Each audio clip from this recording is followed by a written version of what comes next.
Monsieur Perben s'est vu confier par le président de la République une mission parlementaire dont le titre est « Imaginer les métropoles d'avenir ». Donc vous voyez que nous sommes parfaitement dans notre sujet et je vous prie, monsieur le ministre, de bien vouloir venir à la tribune. Merci.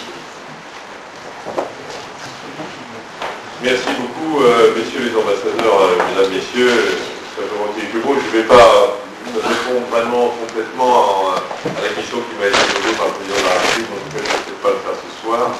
Imaginez les métropoles d'avenir, le sujet est un peu difficile, mais je vais essayer d'y contribuer. Je voudrais d'abord vous dire, mesdames, enfin madame et partie, qui était tout à l'heure, messieurs, combien j'ai été intéressé parce qu'il a été dit cet après-midi, et c'est le premier point que je voulais aborder. Je crois effectivement que s'agissant des métropoles, nous sommes à un vrai tournant.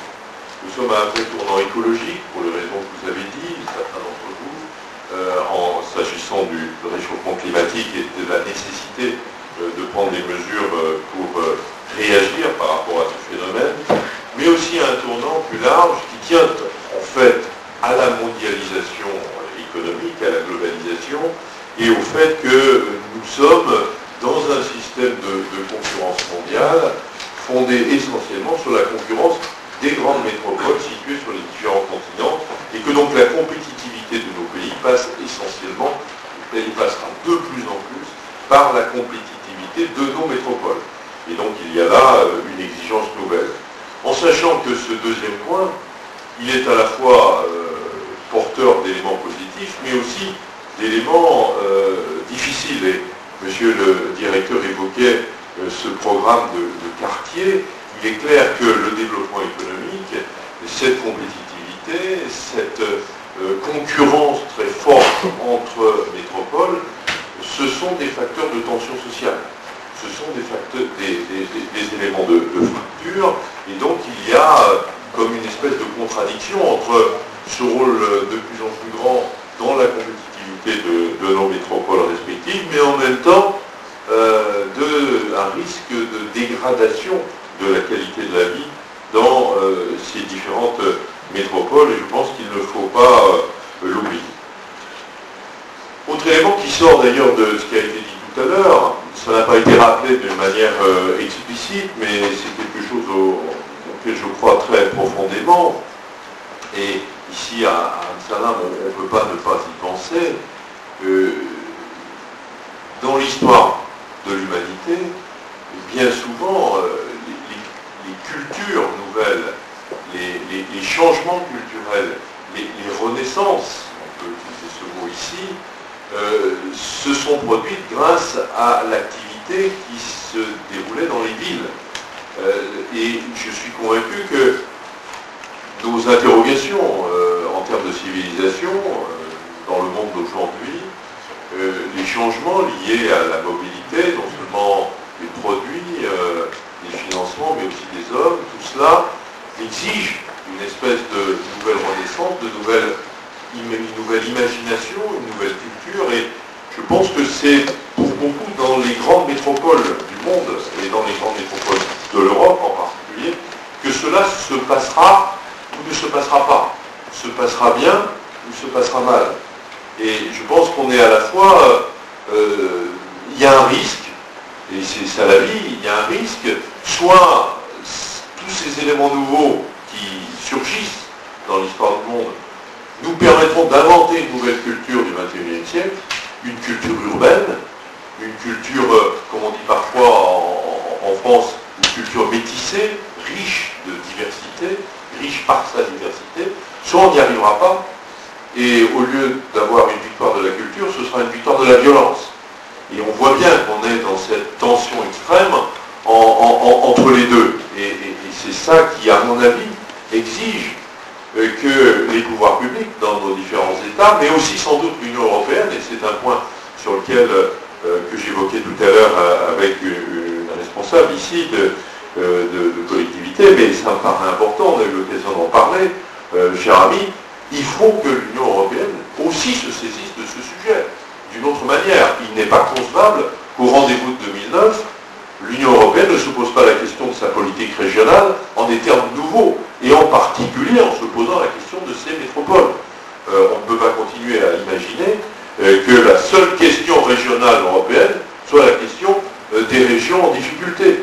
Il est bien évident que la problématique est beaucoup plus complexe que cela, et que c'est au sein des métropoles, où qu'elles se trouvent sur l'espace européen, qu'il y a une problématique à prendre en compte, et j'appelle de mes voeux, en tout cas je l'évoquerai dans le rapport que je ferai au président de la République, Nicolas Sarkozy, ce rendez-vous de l'Union européenne en 2009.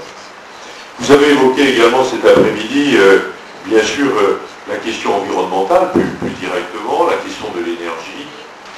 Je pense qu'il y a là un champ fantastique. Ce qui s'est passé au Grenelle de l'environnement en France ces dernières semaines l'a montré. Ça a été rappelé. L'habitat est un élément incontournable d'une nouvelle politique énergétique et d'une nouvelle politique de l'environnement. Et je pense, comme souvent, s'agissant des contraintes, c'est une contrainte, mais qui peut être extraordinairement porteuse d'amélioration du cadre de vie. Et cette contrainte énergétique, elle va obliger les différents acteurs, et pas seulement les architectes, mais les maîtres d'ouvrage, les collectivités locales, l'ensemble des partenaires de la construction, d'imaginer autrement, non seulement des immeubles, mais aussi des quartiers. Je crois que c'est vous, M. Alix, qui évoquiez ça tout à l'heure.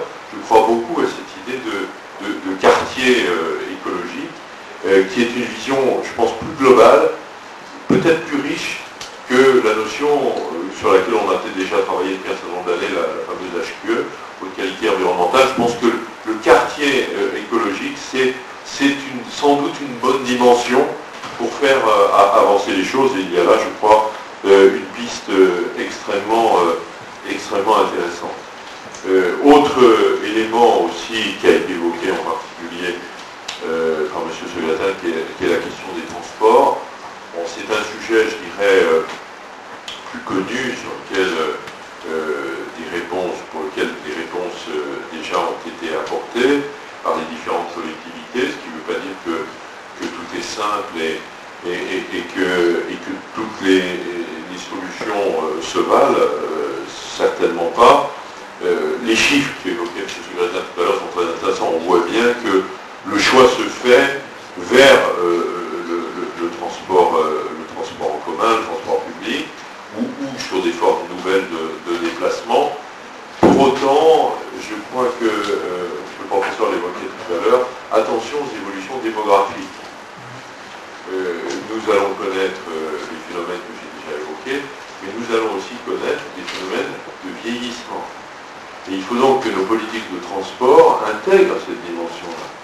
Car les publics familiaux, les publics âgés, sont des publics qu'il faut aussi prendre en compte. Et donc, attention à ce que les réponses que nous apporterons à la question de la mobilité soient compatibles avec ces évolutions démographiques. Tout le monde n'est pas en forme physique et tout le monde n'a pas 35 ans. Et donc, il ne peut pas y avoir tout le monde, en d'autres termes, tout le monde ne peut pas faire du vélo. Et donc, il faudra bien aussi que les réponses soient suffisamment diverses. C'est la raison pour laquelle c'est dommage que la représentante des élèves soit plus là. Ça serait quand même intéressant que la voiture électrique ne reste pas un mythe.